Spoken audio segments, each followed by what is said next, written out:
Thank you very much. I think I've given the same talk here a few years ago.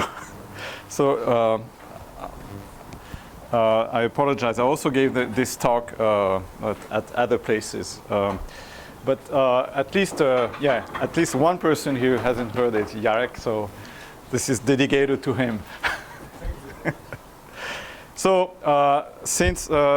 so I was told to start with a sort of elementary introduction. So I'll start with the Jacobians of curves.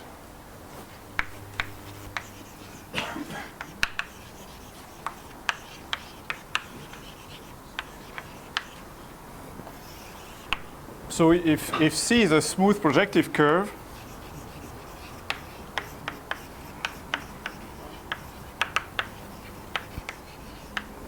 so let's say that everything would be over the complex numbers. Although we can say something over more general fields. Smooth projective curve of genus G. So you know that the Hodge structure on H1 of C has two pieces. Both are G-dimensional. So I'll just write the Hodge numbers like this. And so from that, you can construct the Jacobian of C, okay, which is H01, basically H01 of C divided by the integral cohomology. So this is a lattice in this G-dimensional vector space. So this is a complex torus of dimension G. But the intersection form on this group here makes it a principally polarized abelian variety, which I abbreviate as usual as PPAV. So principally polarized abelian variety of dimension G.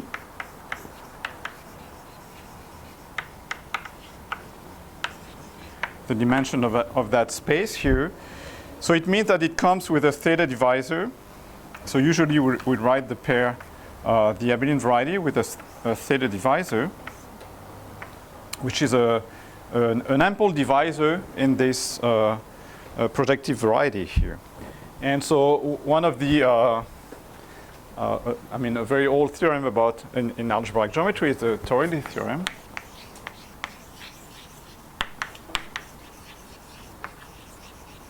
Which says that C is uniquely determined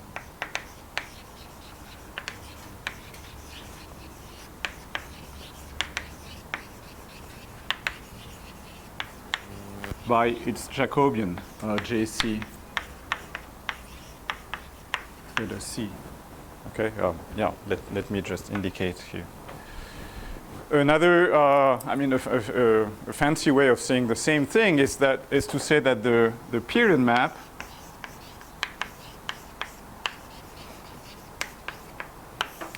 so the period map takes C and associate to C this Jacobian. So it goes from the moduli space of curves of genus G to the moduli space of principally polarized abelian varieties of dimension G. So this is the Torelli theorem tells you that this map is injective.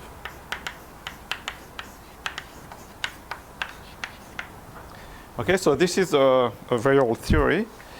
And so there are other cases where you can perform some of these constructions, and a very classical one is the case of cubic hypersurfaces. So now, so let's say this was the introduction, and I will talk a little bit about cubic hypersurfaces.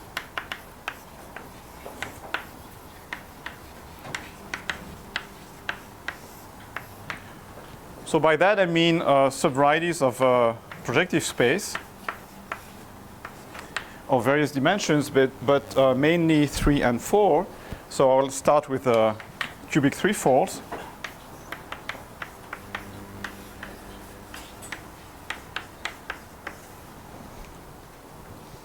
So for cubic threefolds, if you look at the middle cohomology of X, so H3, so let's say that X is in P4, smooth cubic three, everything is smooth here.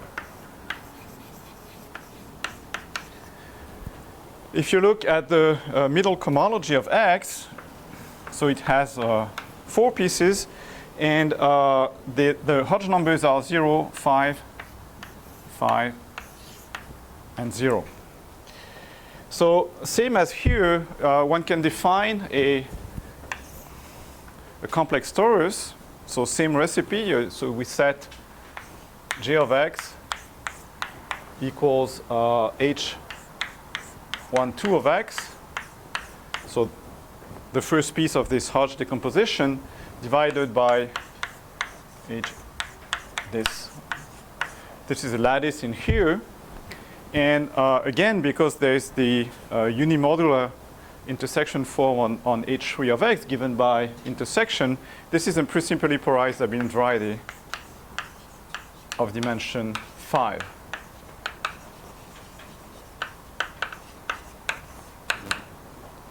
Okay, so what can we say about that? Well, there's a Torley theorem again.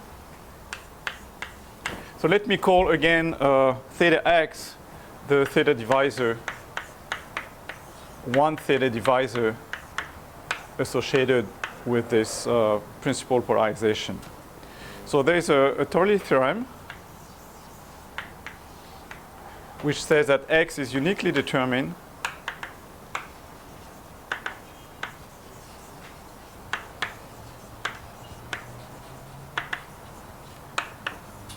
by this pair.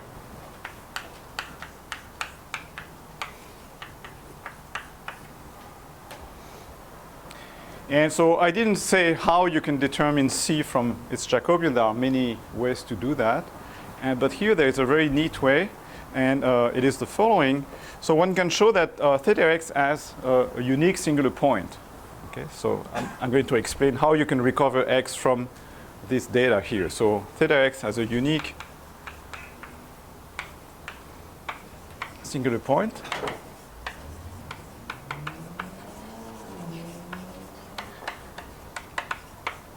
Let me call it 0. It is a triple point, a point with multiplicity 3.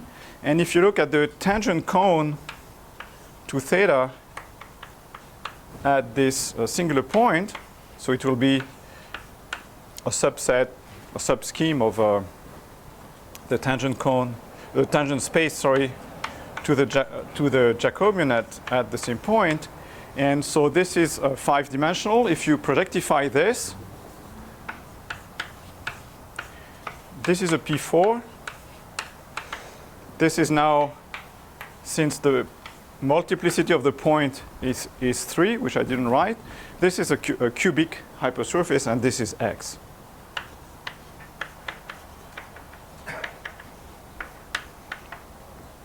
Okay, so when I say uniquely determined, of course, it's up to, automorphisms of P4. Okay, so this is how you, the fastest way to prove a Torley theorem. So another, so you can state also, you can state this theorem in terms of period maps.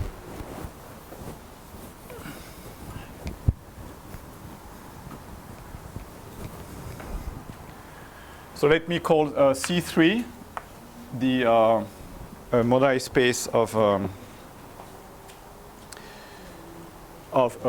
smooth cubic surfaces, and so the construction of the intermediate Jacobian gives you a map to A5, and this is injective.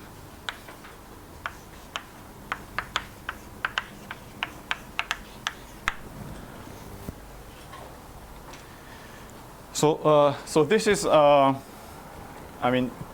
I didn't explain, but especially when G is large, this is much bigger. And dimension here is G plus 1 over 2. So this is much bigger than the dimension here, which is 3G minus 3. And it becomes more and more difficult when G gets large to characterize the image of this map here. So here it's a little bit the same. So the dimension here is 15, 5 times 6 divided by 2, and this is 10. There's actually a better way to construct, there's a better way. There's another way to construct a period map, which So instead of x, so you have this x here. You can consider the triple cyclic covering of P4 branch along x. Okay, so this is a z over 3z cyclic covering.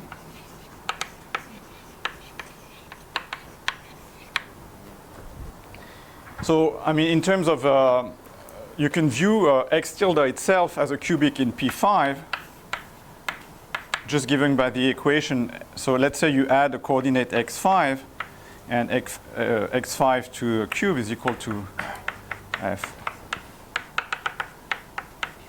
Okay, where f is an equation of x in P4. This is how you construct this triple covering. And from that, you can, by considering the cohomology of this, the Hodge structure of this,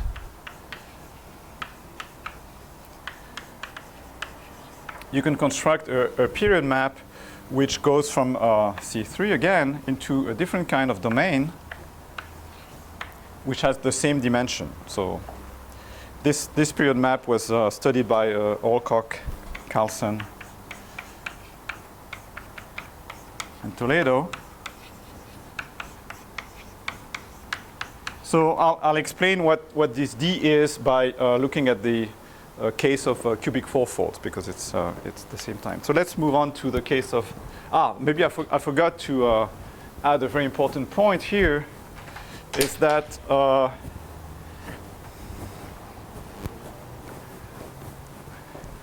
so knowing the singularities of the theta divisor is also important because it proves by a criterion due to Clemens and Griffith that x is not rational.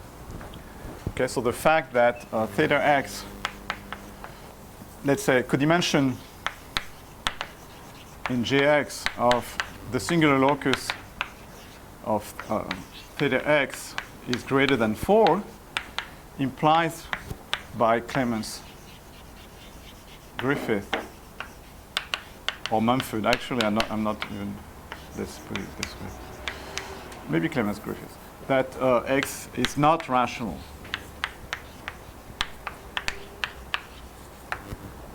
So I don't want to give more details for that. Okay, so the dimension is 5 here, and this is a finite set. So now let me move on to cubic fourfolds.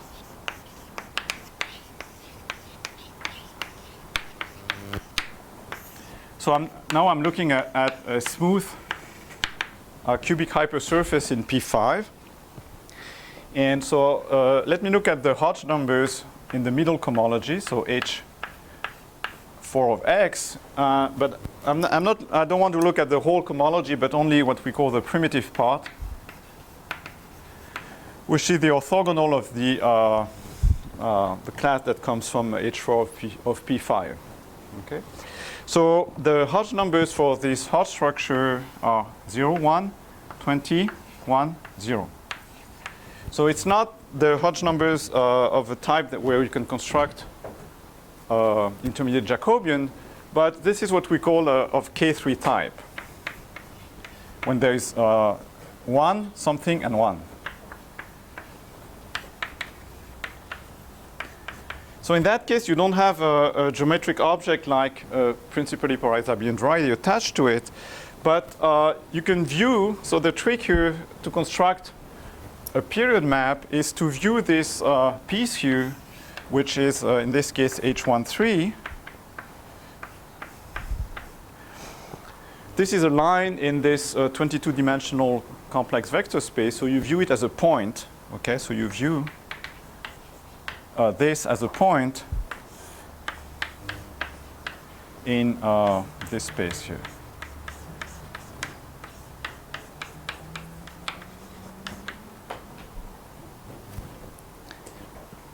Okay, and using this,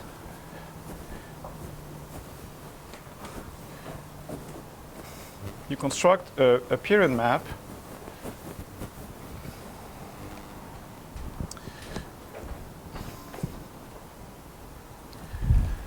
So we get a period map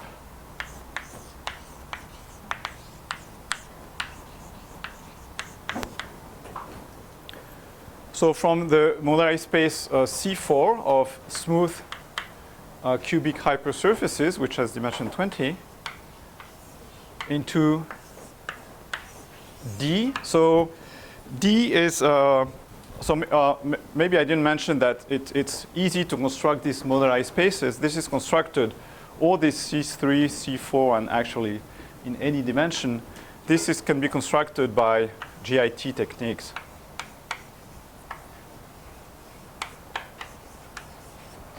This is done in Mumford's book. He constructs moduli spaces for all smooth hypersurfaces. Okay, so by GIT, and it's an affine. In this case, it's an affine space, affine scheme. I mean, it's not AN. It's okay. So let me go back to this. This is here as it's what I'll call here the period domain. So it's a quotient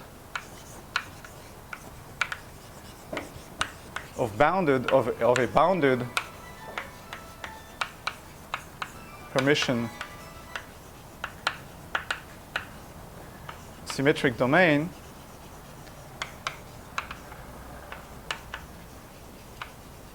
by an arithmetic group.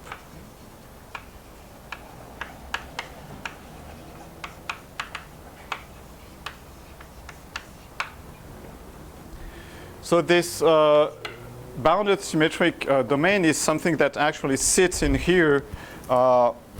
This period here must satisfy some conditions, one closed condition and an open condition. So this is P21. The one closed condition lowers the dimension by 1, so you get something which is 20 dimensional. And so taking this quotient by arithmetic group doesn't change the dimension. So here you have also dimension 20. And this D here is a quasi-projective scheme. And it has a nice compactification also, constructed by Belli and Borel.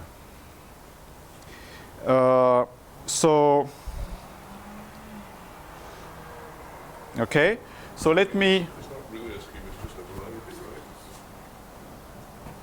A variety is a scheme, no? Yeah. Yeah, it's a variety. It's quasi-projective variety. Yeah, you're right. I mean, there's no fancy structure on it. So.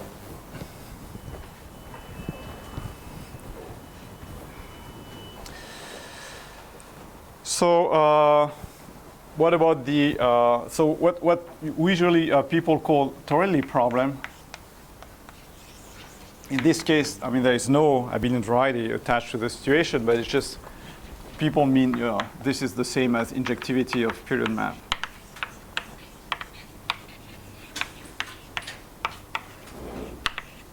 Of course, there are, I mean, you can have several kinds of period maps, but so in this case, it would be the one I'm talking about. And so Clairvoisin proved that this map over there, which I didn't give a name to, let's say P is injective. Actually, it's an open embedding.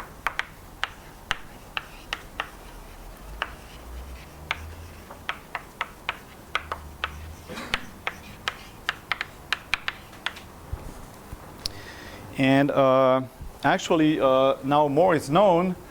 Its image is known. The image of P is really is the complement in this compactification that I was talking about. Let me call it Debarre, the Belli-Borel compactification of two divisors, of two really explicit divisors.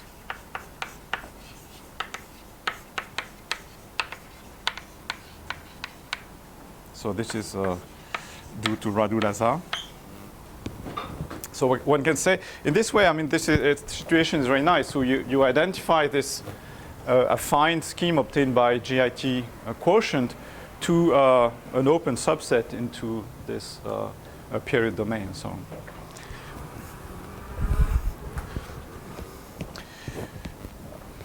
Okay, so this is one thing. And Okay, so so this is one of the first questions I mentioned for threefold. So the other question is rationality. So this is a very famous problem here, whose answer is not known. So what is known is that. Can I ask a small? Sure. You're not speaking anything under the carpet here. I mean, are there any quotient singularities hidden here that you're not telling us about? Or when you really say these statements, you really mean there are no quotient singularities anywhere? In here? Well, on either side. I mean, because you're taking GID. No, no, I mean, they're not smooth. No. Okay, so both sides have quotient singularities. Have quotient singularities, yeah. And if you included the quotient singularities, this is still true? The open embedding part? Well, in the sense of you could interpret both sides as a Chomsky linear manifold. The statement that you've made is still correct or not? I don't know. I think so, yeah. But Which is much more precise if it's true. yeah, so, but no, I don't know that. But already the curves is not true. I mean, the map from MG to HG is ramified along that hyperelliptic locus. Okay, so already, yeah. So it's probably the same here, right? I mean, on the level of the coarse moduli space, it's not, but on the level of the stacks, it is. Right. Mm-hmm. Another question. So, part one, that doesn't imply that for each cubic fourfold you have a K3 sum. Sorry? It doesn't imply that for each cubic fourfold there's a K3 sum. No. This is So this point in D is not. no, because this is not a monadic space of K3 surfaces. I mean, I said of K3 type, but I mean in here there are sort of hypersurfaces corresponding to polarized K3 surfaces. I mean, the monadic space of K3 surfaces is 20-dimensional, but here we're talking about if you impose the polarization, then they become 19-dimensional. Okay, so in here you have infinitely many hypersurfaces which correspond to period points of K3 surfaces. Okay. But these are special among cubic fourfolds. So D is not a period domain for K3. No, it's one dimension more. Okay, so rationality, I'll just say that some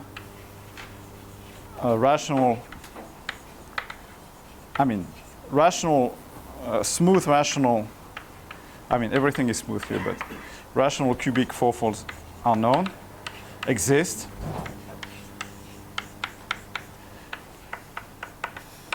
But no smooth, again, irrational cubic fourfold is known.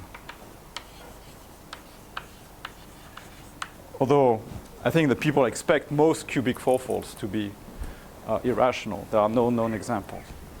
Okay, so this was my introduction. So it's like a third of the talk. So I can move on to a different kind of varieties where you can ask the same questions and answer some of them. And so this is joint work with Sasha Kuznetsov.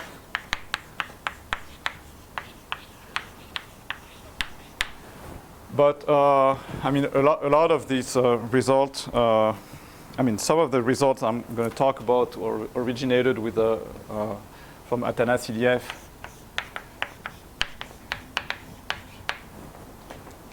Who is great for having geometric intuition. So this is what we called with Sasha Gushel-Mukai varieties.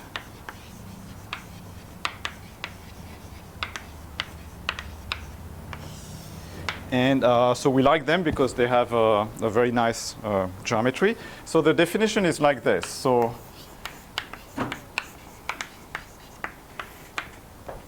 first of all, my running notation is that when I write VK, I mean a k-dimensional vector space.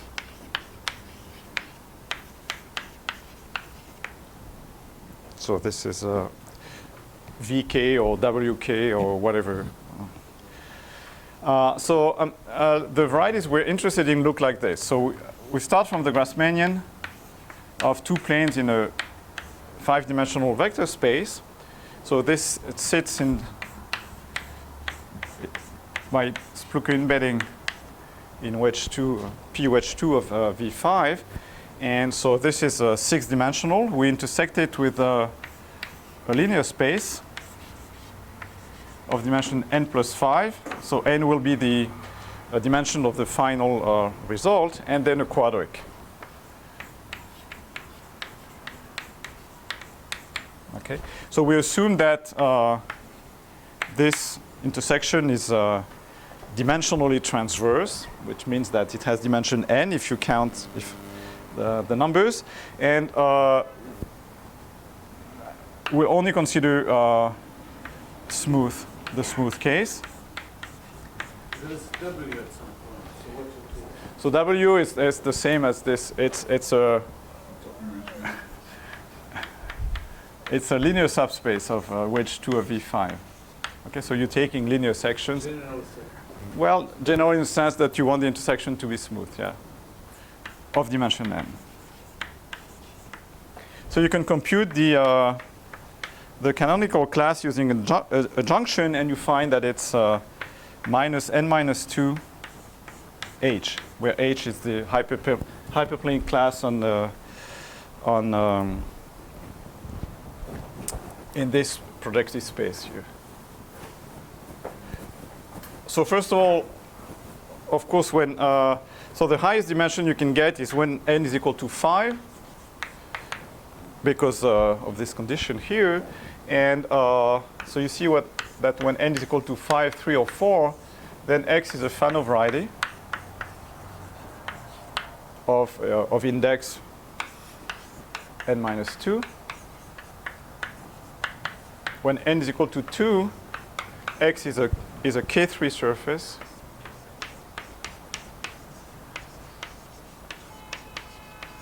of degree 10. I forgot to say that.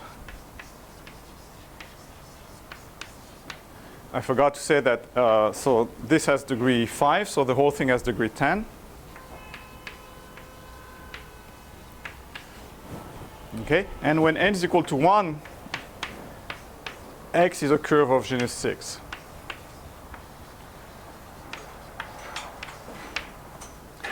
And so conversely, Mukai proved that actually, so here I forgot everything here, degree 10. Okay. Always degree 10. So Mukai proved that conversely, any variety of dimension 1, 2, 3, 4, 5 with this characteristic, almost any is obtained like this. Okay, so if you take a general curve of genus 6, it can be obtained in this fashion here. Actually, it's much more precise. I mean, Mukai identified exactly which curves of genus 6 can be obtained like this. You can say also which K3 surfaces are obtained like this. And in this case, actually, almost all Fano varieties with this characteristics are obtained like this, except for a case that I don't want to explain, which was actually discovered by Gouchel, hence the name that we gave to them. Okay. So what are the problems that we want to study? Well, first of all, it's an interesting case because it's not obvious how to even prove that they have quasi-projective moduli spaces. So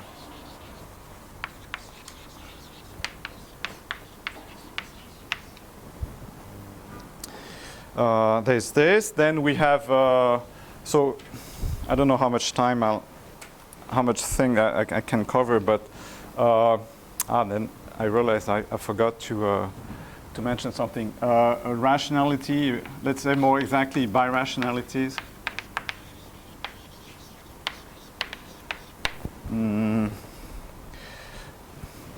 And periods. Let me just put.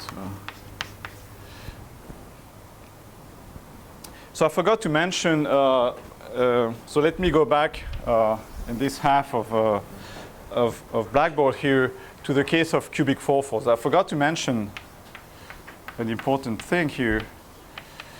that so if X is a smooth cubic fourfold, one of the main ingredients in Claire-Voisin's proof of the injectivity of the period map was the variety of lines contained in X. So this is a subvariety of the Grassmannian of projective lines in P5, and it was proved by Beauville and Donaghy that this is a smooth hyperkähler fourfold.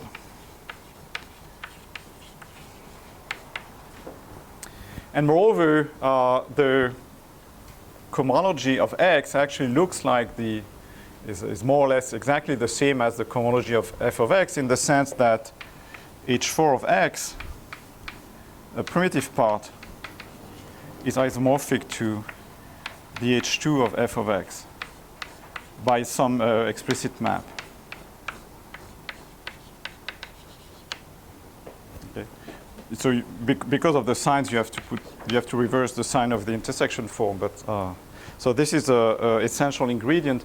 And actually, once you have this plus Verbitsky theorem about the injectivity of the, where's the Y? I don't know. Why now?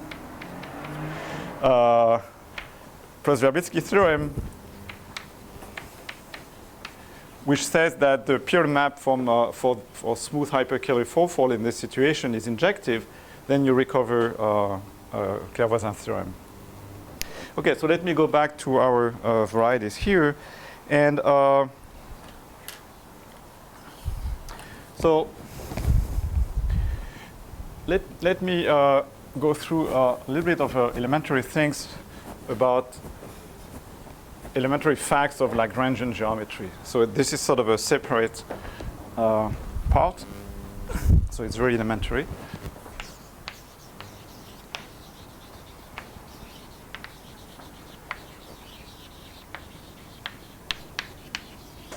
So in some sense, what I want to do here is to attach to any variety of this type a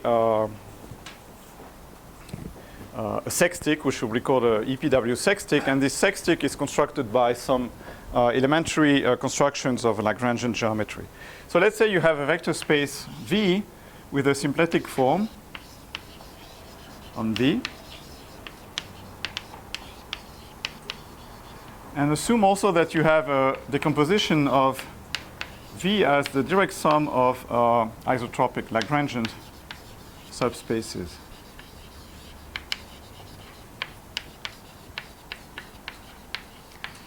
Meaning maximal isotropic subspaces. Okay? And assume you have another Lagrangian, A.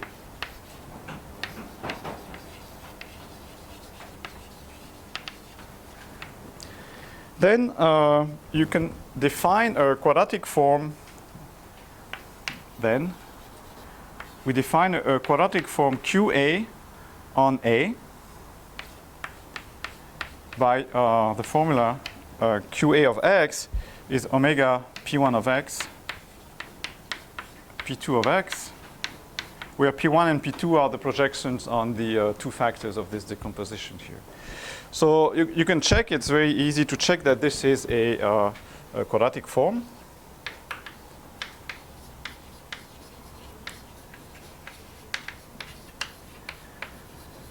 And that it defines quadratic hypersurfaces, Q, which I write as QAI, in P of PI of A.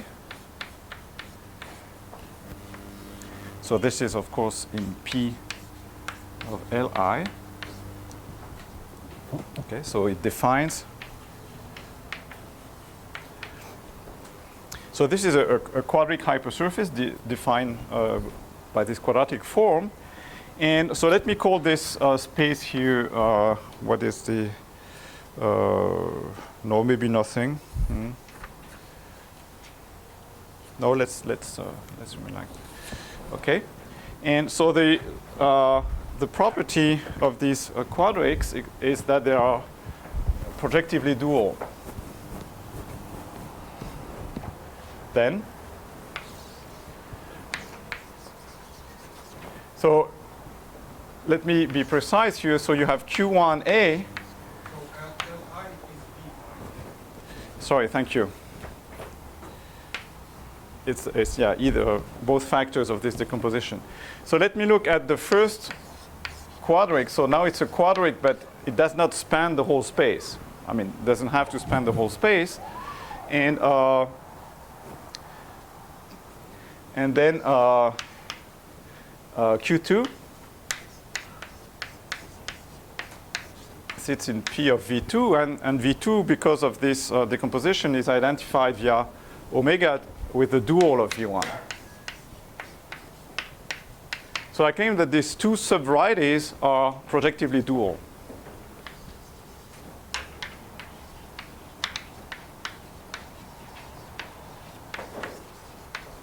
Okay, so in other words, one is obtained from the other as the set of at the closure of the set of hyperplanes tangent to the other. Okay, and more or less it's a one-to-one correspondence. So this pair Q1A and its dual, so it's already defined by Q1A, uniquely determines A, and conversely, you obtain all pairs of projectively dual quadrics in this fashion. Okay, so this is the construction I'm going to use. So we start from we apply this in the following situation. So we start from a 6-dimensional vector space, V6, and we consider wedge 3 of V6. And there's a natural symplectic form on this space given by wedge product, at least defined up to a constant, but for what we want to do here, it doesn't really matter. And so the decomposition here that I'm going to use is the following. Every time you have decomposition of V6 as the direct sum of hyperplane and a one-dimensional space, you can write wedge 3 of V6 as wedge 3 of V5 plus wedge 2 of V5 wedge V1.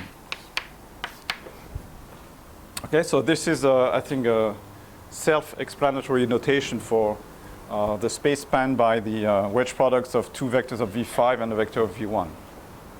Okay, and of course, this is these are Lagrangians. Okay, because if you take the wedge product of two vectors in here, it will be 0, and the same on the other side because there is this V1 in the thing.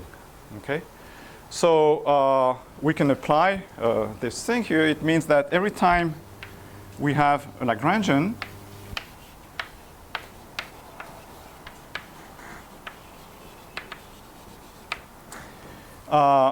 it produces this pair of projectively dual quadrics, and I'm going to look at the second one. So Q2A is in the projective space associated to this space here, which I will identify with wedge 2 of V5, and maybe here I will recall that this quadric here, this is the span, the linear span of this quadric here.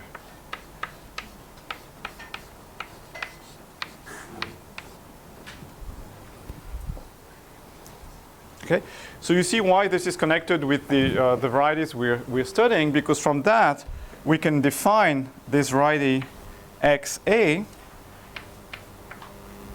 as the intersection of the Grassmannian with this quadric. So this quadric is already carries its own vector space in here. So of course this quadric depends on, I mean, a priori depends on the choice of V5 and V1, but you can check that it actually only depends on the choice of this hyperplane here. So this construction gives you a way of parametrizing these varieties, which sounds a little bit complicated, but which is actually much simpler. And the key fact that makes the whole story work so well is the following. Is that you can read the smoothness of X on A. Okay, so X is smooth of the expected dimension if and only if A contains no, I'll say, decomposable vectors.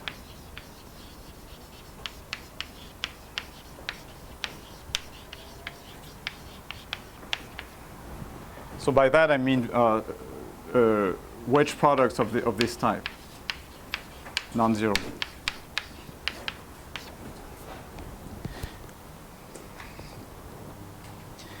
And so we can express that. Okay. Maybe something I didn't record here is the dimension of what is the dimension of X.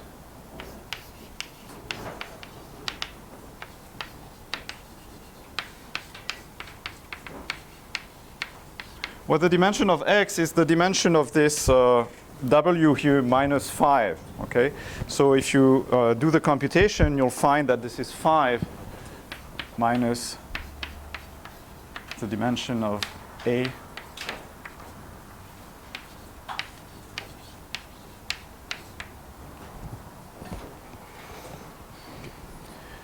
So in the end, what do we get? Well, we get sort of a, I should say there's some kind of a isomorphism of functors, but I don't want to be too precise here. What I mean here is that there's sort of a natural correspondence between isomorphism classes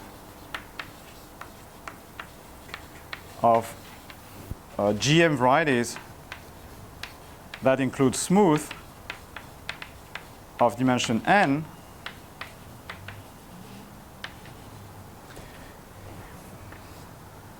So the map, which I explained, goes this direction here. Here we'll have isomorphism classes of pairs, A as in here, Lagrangian, and hyperplane. The dimension n is given by this here, so we want this. Oh, and then, so A has no decomposable vectors. In this sense here, and you want this condition here. N is equal to, or let's say, dimension of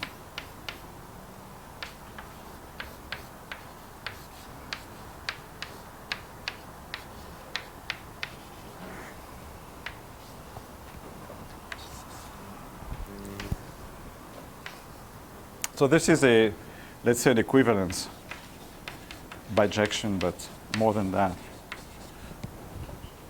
So I explained how you go in this direction, and so maybe I don't have time to explain how you go in the other direction. But so what have we gained by doing this? Well, it turns out that these the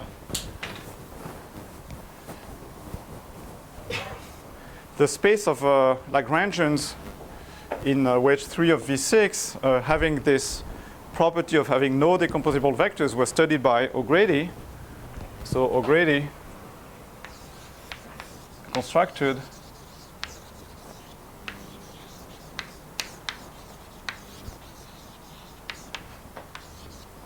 a Moray space. Actually, it's a Moray space. Using GIT techniques, constructed a Moray space for those A's here.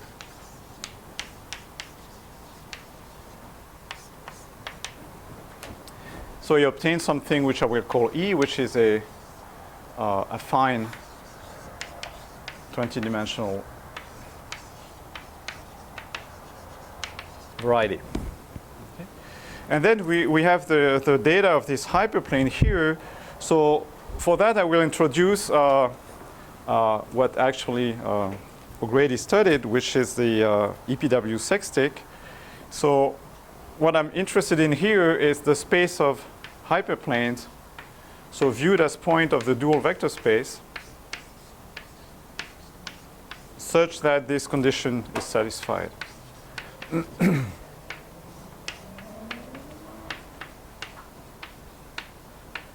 So to have a closed condition, I will just write larger than or equal to k.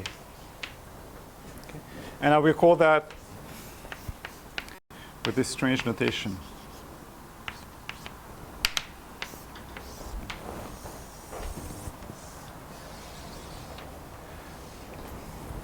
So of course the first guy is everything.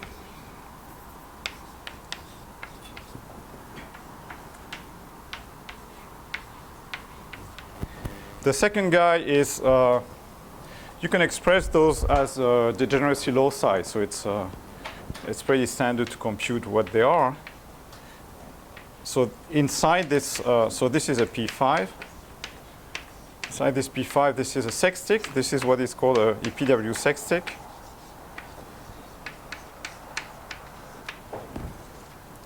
And so the next guy is a surface.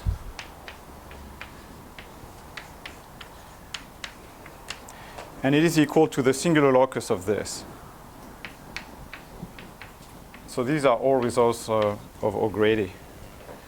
So this is a surface. And then there is one more level, which is empty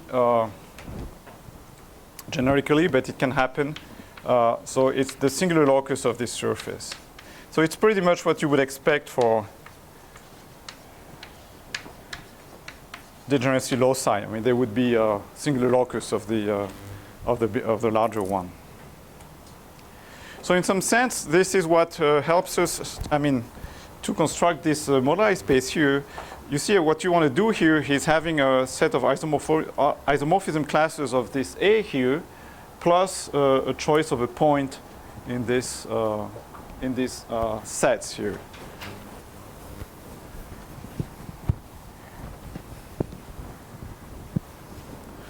So the theorem is that, so there are moduli spaces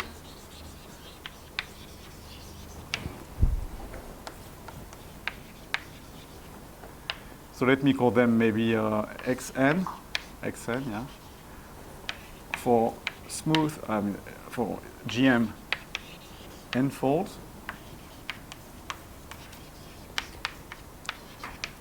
with morphisms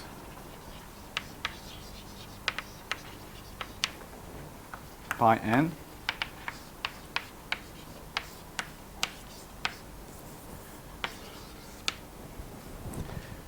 So this is starting from an x here. This is the associated Lagrangian here. And so actually surjective morphisms.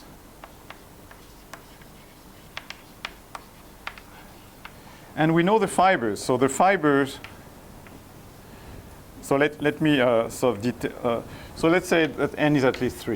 Actually, this is an assumption that I should have made earlier. But I mean, we already know that moduli spaces for K3 surfaces and curves exist, so we don't need to do this again.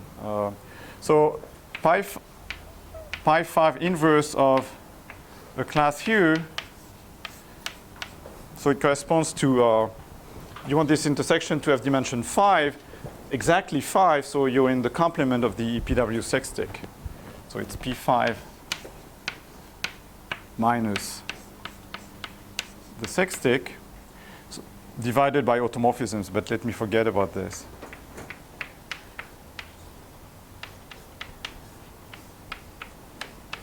So this is the smooth locus. So this has dimension 5, this has dimension 4, and the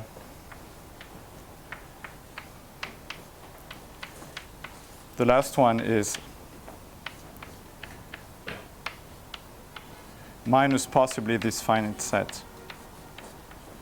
So this has dimension 2. So I should say that these actually morphisms are smooth.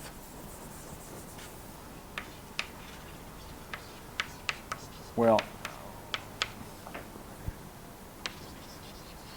again, maybe not on the level of this modernized space, but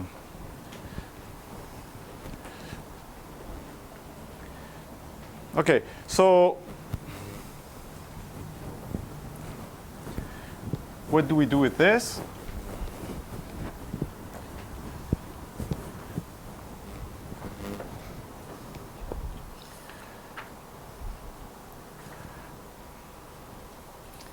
Okay, I have to make some choices. So maybe I'll talk, since I talked about periods at the beginning, I'll talk about periods here. It turns out that these varieties have are also interesting because they have non-trivial hot structures. So periods or hot structures. So for threefolds,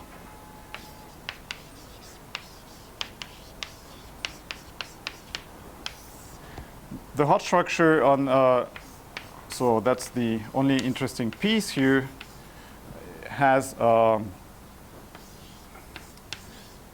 level 1. So as I explained earlier, this allows you to define a 10-dimensional intermediate Jacobian.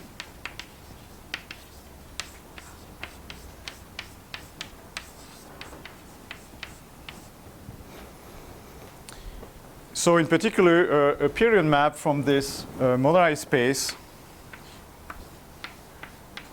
to A10.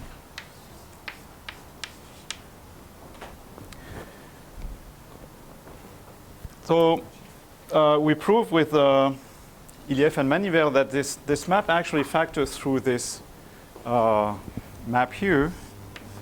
So it factors like this.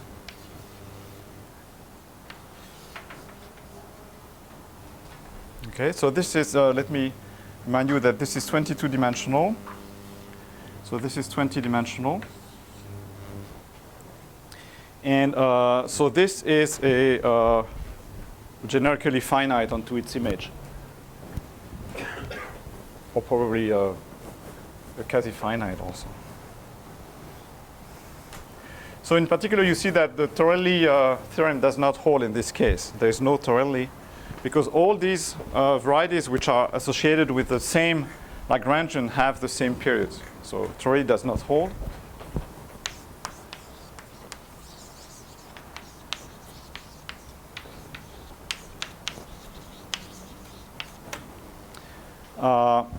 What you could expect is this map to be injective.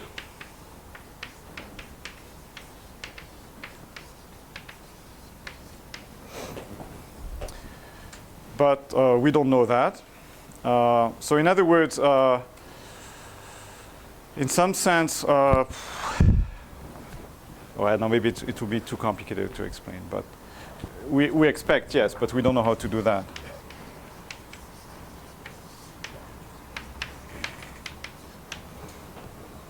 Okay. There is a, in the next dimensions, there's also interesting period map. And the situation is very much like the one for cubic fourfolds. Okay, so let me look at GM fourfolds.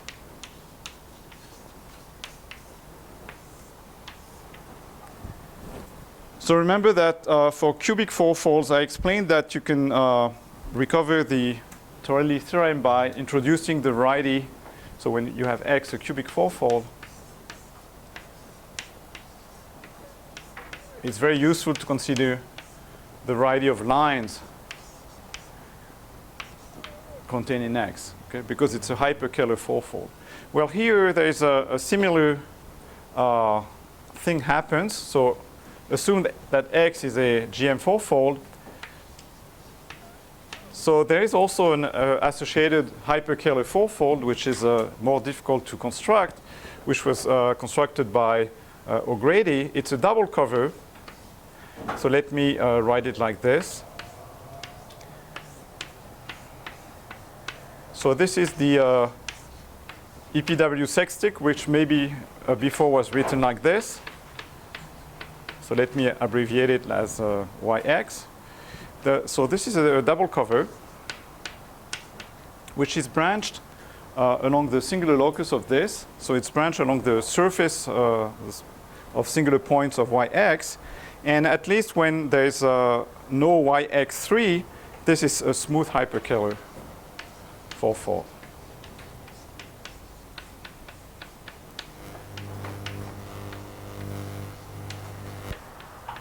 Okay. So it's one of the few complete families of hyperkähler fourfolds that are geometrically described. And so we can prove also that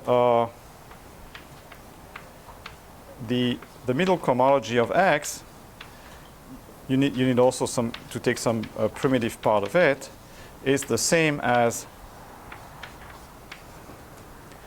the well, this is not f of x now. This is this strange guy. So when I say, I was not very precise when I explained that for cubic fourfolds, but this is really an isomorphism of hot structures, but also polarized. So here the polarization is given by the intersection product, and here the polarization is given by the Boville-Bogomolov form. Okay.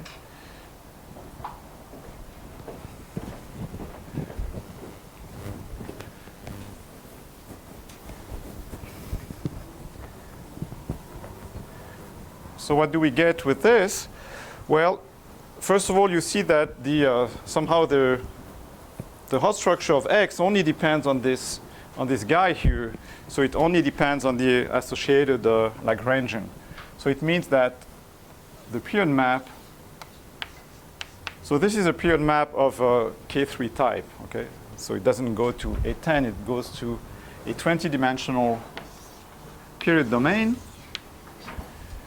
It factors through, so this is the period map. It factors through the period map of hyperkähler, this hyperkähler fourfolds.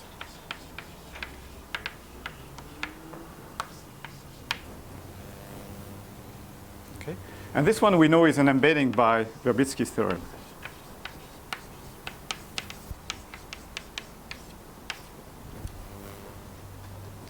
So in some sense, you have so Torelli does not hold here because the fibers are four-dimensional. The fibers are more or less this sextics I've been talking about, but you have a complete description of what the fibers are, and what's missing here is the image of this. Okay. So this is difficult.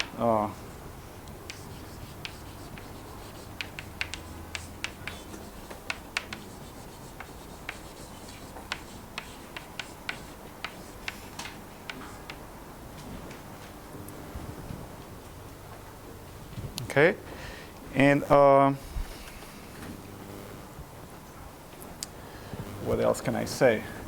There's actually a relation between those two appearance maps that I don't have time to explain, but it's based on the same trick, the cyclic covering trick that I explained earlier. Once you have a GM threefold, so it's contained in remember it's Grassmannian. Intersected with the P8, P7.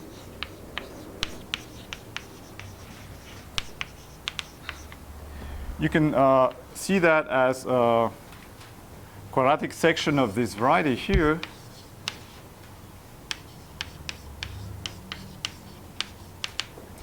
And you can construct the double cover of this guy branch along this. So you obtain something which is the dimension 4. And this guy actually, so it's not with my definition of a variety of the type we're studying, but it's a deformation of it. So you could look at the period of this guy here. So in some sense, you have two period maps. You have, so the one that I just erased, just taking the intermediate Jacobian, and you have the one obtained by taking first this double cover and then the hot structure of this guy here. So it gives you a map to this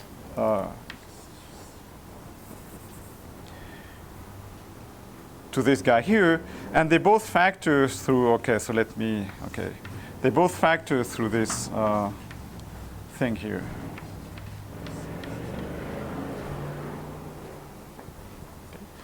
So there must be, and this guy is, the image in here is almost everything, right? I mean, it's an open subset of D. So it gives you a rational map from here to here.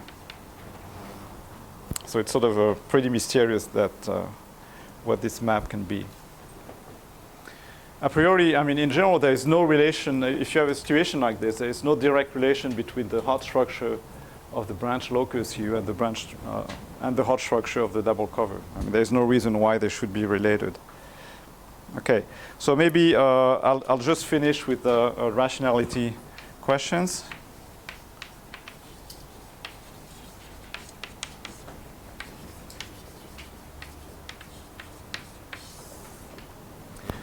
So the results are parallel to what I explained for cubic hypersurfaces, meaning that, so for threefold, the main tool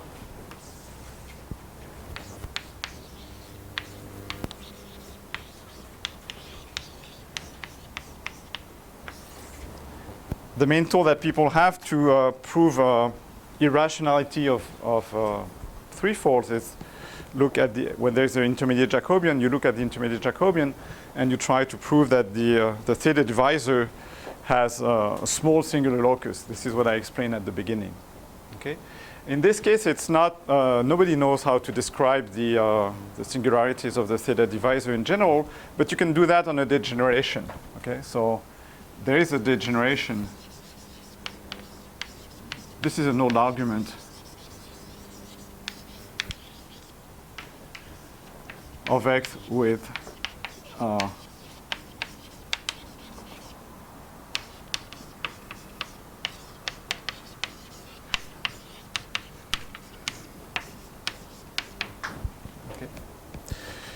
you can find such a degeneration. So of course you don't know how rationality behaves by deformation, but you know that that this condition here is open. Okay, so it means that for most threefolds you will have this condition, and therefore they will be irrational. Okay, so this implies that most a general threefold X of dimension 3 is not rational. No, general. I mean, this is really an open condition. It's just condition on the Zariski open, yeah. So I guess, I mean, people expect all of them to be not rational, but what we can prove is actually that, and this is true in all dimensions, that all GM varieties which have the same associated Lagrangian here are birationally isomorphic. So in some sense, rationality only depends on the point in this space here. Okay, so this is what is known. And for GM fourfolds,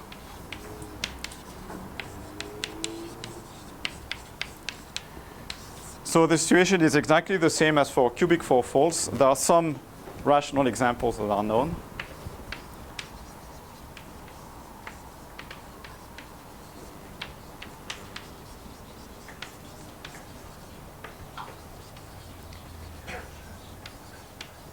Have been known for since the 40s.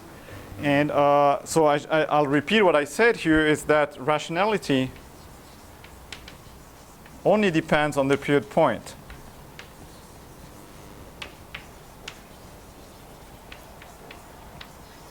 So on hot structure.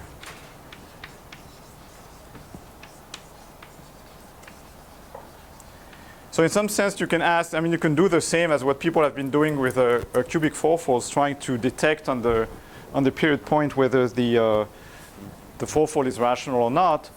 There's also, I mean, Sasha has been looking at the sort of derived category side of the question, but we don't know neither more than less than what we know for cubic fourfolds. Okay. Also, so we expect again that most of them are not rational, but we don't know that. Okay, I'll stop here. Thank you.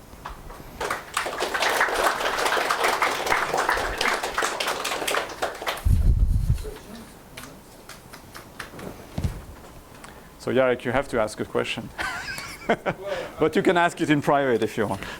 Well, you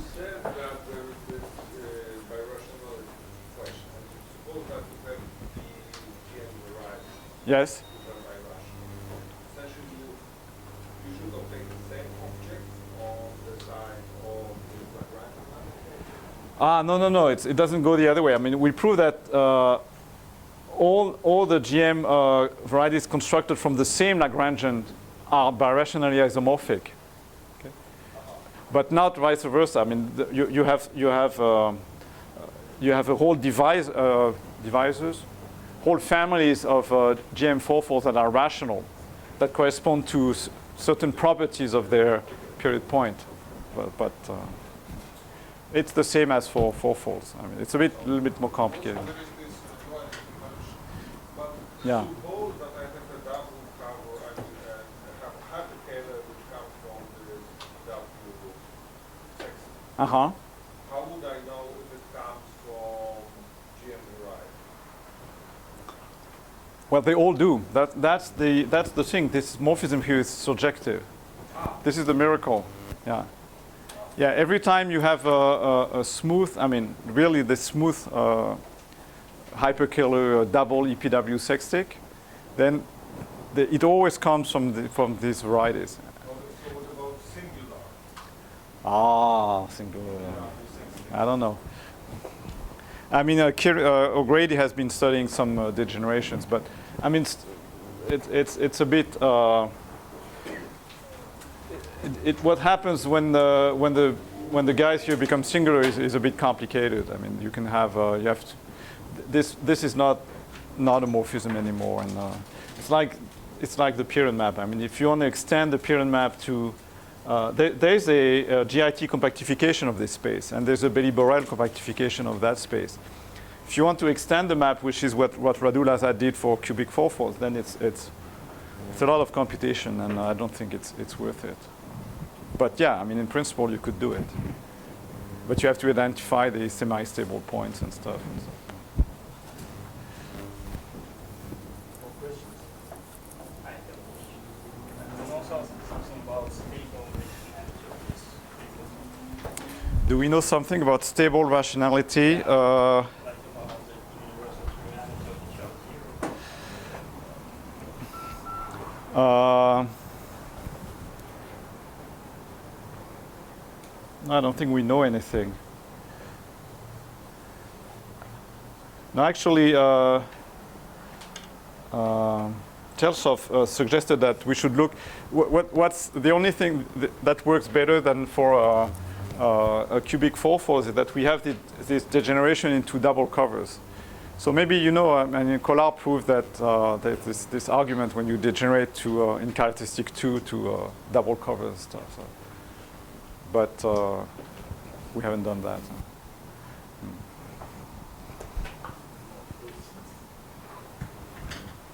Okay, thank you very much.